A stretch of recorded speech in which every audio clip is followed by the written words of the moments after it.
My name's Kristen Frater. I've been letterboxing for about 10 years with my daughter and my son. Letterboxing. It was actually from a boss of mine. We were sitting talking at work one day, and I was trying to find something to do with my kids, who were about 3 and 5 at the time, and she whipped out this little notebook that had all these stamps in it and explained to me the whole thing about letterboxing and where to get the clues and where to go, and I was sold right away. A friend of mine got me involved in it. He took his kids out to doing it, and we tagged along one time. My kids had a blast. I had a lot of fun, so we just kept doing it since then. We wanted to fill the book, so that's why we do it. It's a whole community where they hide these stamps out in the woods, and you go online and you find these clues that'll lead you to the stamps. And she said her and her daughter would have a blast doing it. Just like if they wanted to go out someplace or go on a walk or something like that, they would find someplace close, find a clue, go out, find their treasure, put it in their stamp, and the stamp in their book, and got a lot of good memories from it. And once she explained all that to me, I was all in. I was hooked. Couldn't wait to go. They'll make their own stamps, and they post online where the directions and the coordinates where you can find them, and it keeps it going because you can take your kids to that location and get new stamps for their books. It's very exciting. So one of the other funny things is when you're going to get the stamps and putting them in the book, sometimes it's very difficult. Sometimes they're store-bought stamps, which makes it easy. There's a very clear picture of what the stamp is, and it's very easy to put them the way they're supposed to go. But some of the more intricate ones, or the handmade ones, it's really hard to tell. So often we would go in the book upside down or on the wrong side, and we'd have to turn the page and reset them. And there's a few pages like that in their stamp books. I love hiking, so anything I could do to get my kids outside to go, I was definitely willing to give it a try. Once, I've tried to take them a few times, and we went on small hikes, and they get tired, and they're just walking through the woods with nothing really to do. But once we started letterboxing, and I told them that we have a treasure map, and we're going to find some clues, and we're going to find hidden treasure someplace on the trail, they couldn't have been more excited. So they wanted to go all the time. So whenever I brought up treasure hunting, they were in. Loved it. Didn't cost anything except for the notebook and a stamp pad. I got them outdoors.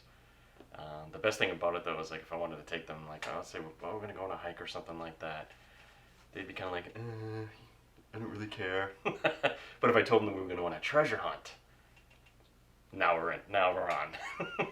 As soon as I told them we were going to go on a treasure hunt, they were in 100%. So we'd traipse through the woods, find our treasure.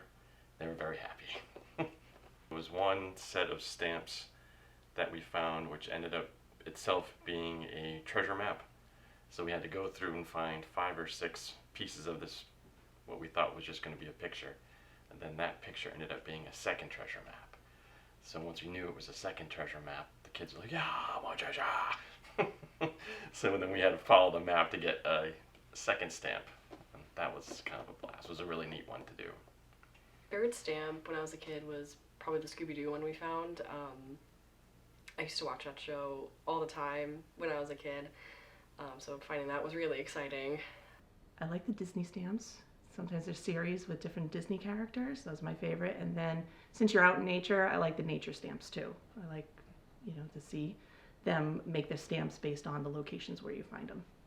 Me and my kids had been letterboxing for a little bit, and then we went on a family vacation with a whole bunch of family friends who all had young kids, and we were up in New Hampshire, and I bought everybody small books because no one else had done letterboxing before.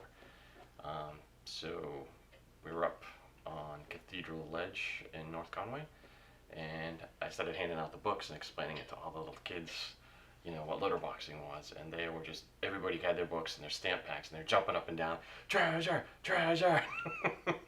So I started through the whole vacation every day. We basically went on a new treasure hunt all over New Hampshire, and they loved it. It was so much fun. I had like a whole troop of explorers follow me around through the woods of New Hampshire looking for treasure. It was awesome.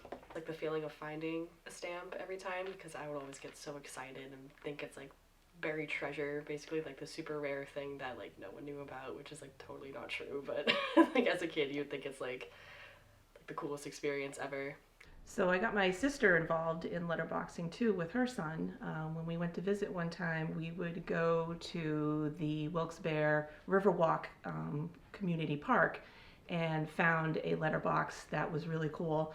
And when she got there, they had little gold coins in the box for the kids to take with them, and it was like finding treasure, and the kids really liked that. And the stamp was really neat too because it was unique to the Wilkes-Barre area and their river. It was a river stamp, so that was really cool.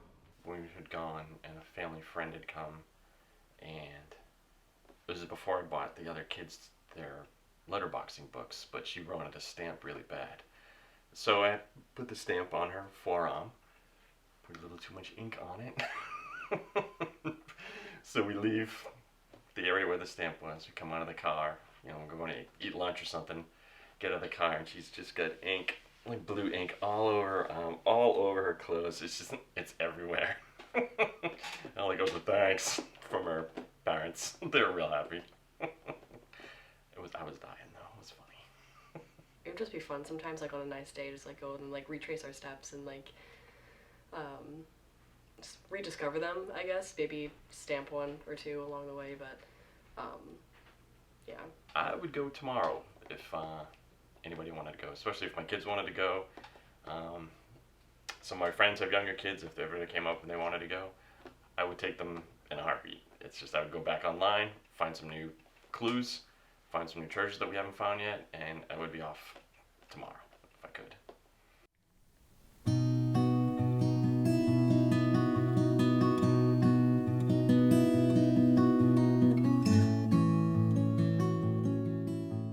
So how do we go about finding a letterbox? So you basically, there's two main sites that have all the listings of all the locations of all the boxes. One would be letterboxing.org, and the other one would be Atlas Quest. West Bridgewater Rail Trail, this WB Rail Trail Birthday Adventure. There should be two of them on here. You just click on that. This gives you all the information about the letterbox. Just a little background and directions. So we're just going to follow this one to find box number 1, which is the crab. And there's the trail, and off we go. Once we passed the yellow gate back there, okay, according to the clue, it's this is a wooded area, but soon on the left you will see the trees begin to thin out, and you will see that there is a meadow beyond the trees on the left. Just as you approach this, there will be a big pine tree on your left, and an old stone tunnel that goes under the trail. So that's what we're looking for. So how confident are you that we'll find one today? Pretty confident. I always go in expecting to find them. You just hope for the best.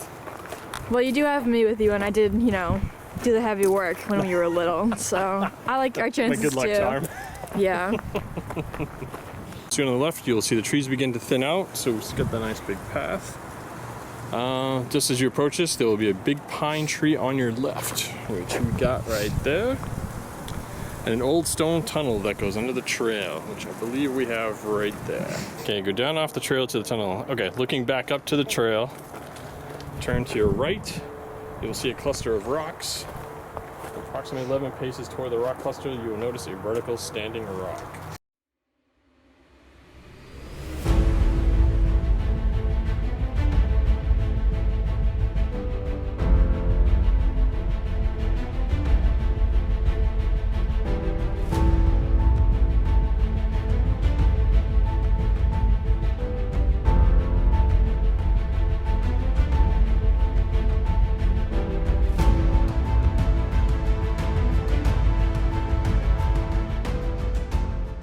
Unfortunately, I don't see anything.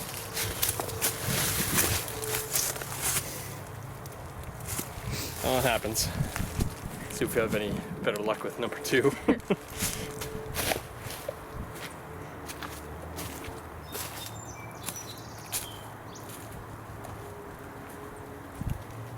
Alright, so we're going to try for the box number 2, which is the dragonfly. So, for now we're going to return up to the main trail, which we've done. and continue going down the path. Stay on this main trail, keeping to the left for a while.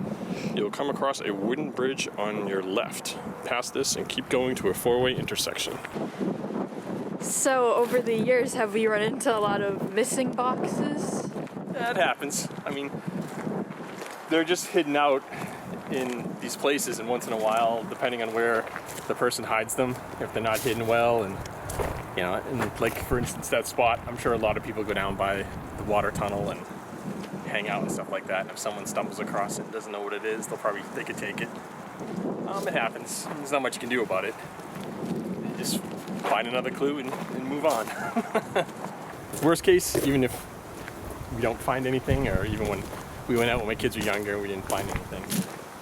Worst case scenario, they get to go out, we do some exploring, we go on a hike, they have some fun. It's like a mini adventure. Finding a stamp is like, you know, finding a treasure at the end of the treasure map. Sometimes if it's not there, I would just tell them that someone beat us to the treasure, and that was it. But we usually had a good time regardless. For a while, you'll come across a wooden bridge on your left. Bam. Pass this and keep going to a 4-way intersection in the path. Okay, stay on this path, keeping to the left as it turns, and watch out for tree roots. Follow this to the end. Before you enter the field, you'll see a large fallen tree on the right.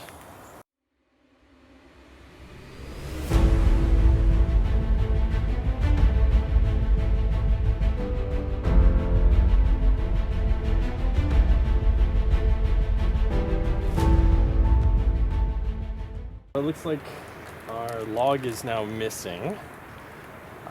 Based on the clues, that looks like the most likely spot that the box was, but this one also appears to be gone. On occasion, sometimes people who hide them will retire them, or if it hasn't gotten any activity on the websites, they'll come and collect them and maybe rehide them again another day, which looks like it might be the case here, since both boxes now seem to be gone. So what did we accomplish today? Well, at least we got out. It's a beautiful day. We got outside. We didn't find any stamps today, No, unfortunately. But we didn't even film our last one. But so there's even didn't find it. there's plenty of other spots to go. So we'll check the list. We'll find some other ones, some that maybe have been found more recently instead of just locally, and we'll try again. All right, we had such good success with the first one. We figured we'd try our luck again. We're here at the Governor Oliver Ames estate in Easton. The letterboxes, we can walk. The letterboxes aren't always found in state parks or in the woods. They can pretty much be anywhere. So right here we're in trustee's property with the old Oliver Ames mansion, and you can find them depending on the clues. They could be anywhere. I found them obviously the state forests, places like this, even an IKEA warehouse one time. So let's see if we have any luck. So we gotta head up the main path, passing the welcome sign, and we get to the 4-way intersection. We're gonna turn right. Okay, 4-way intersection. 1, 2, 3, 4. We're gonna turn right. So we're going down this way, towards the lake. We're gonna take a left at the Y. Should be right here. So we're gonna head down this way and walk along the stone wall. Well, actually, take a left at the Y and walk along the pond, and walk along the stone wall. Take the path to your left at the end. Okay, so walk along the stone wall and take the path to your left. At the end of the wall, marked by several large rocks. There we go. Right there. Go past 2 stone benches and then take the path to your right. There's 1 stone bench right there. So go past 2 stone benches, there's a second one. So go past them and take the path to your right. Here's our path to the right. Ahead and to your left, take the path to cross over a stone footbridge. Okay, as the footbridge path merges with the next trail, notice the 2 cedars that form a V ahead and just to the right. Love translation is hidden behind the V beneath rocks and bark. Should be right over the bridge then. As the footbridge path merges with the next trailhead, notice the two cedars that form a V ahead just to the right. Hidden behind the V beneath some rocks, my guess. Cedars would be right there. Should be right behind it. All right. 2 for 2 today. Again, same box as the same kind of box as the first one.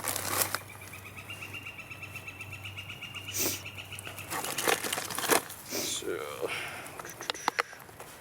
let's see what we got.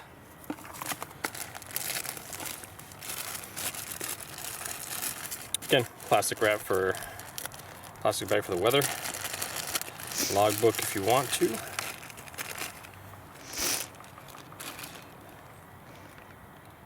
And next stamp.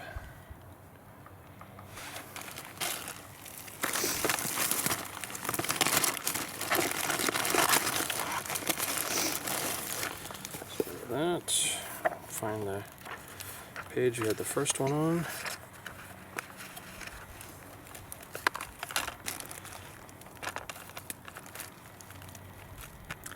Get some ink.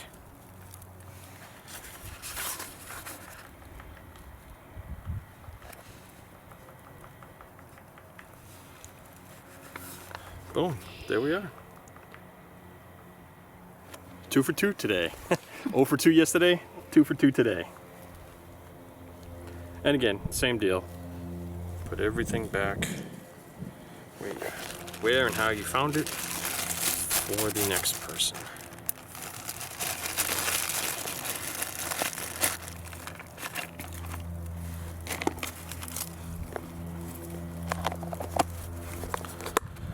Make sure we're secured.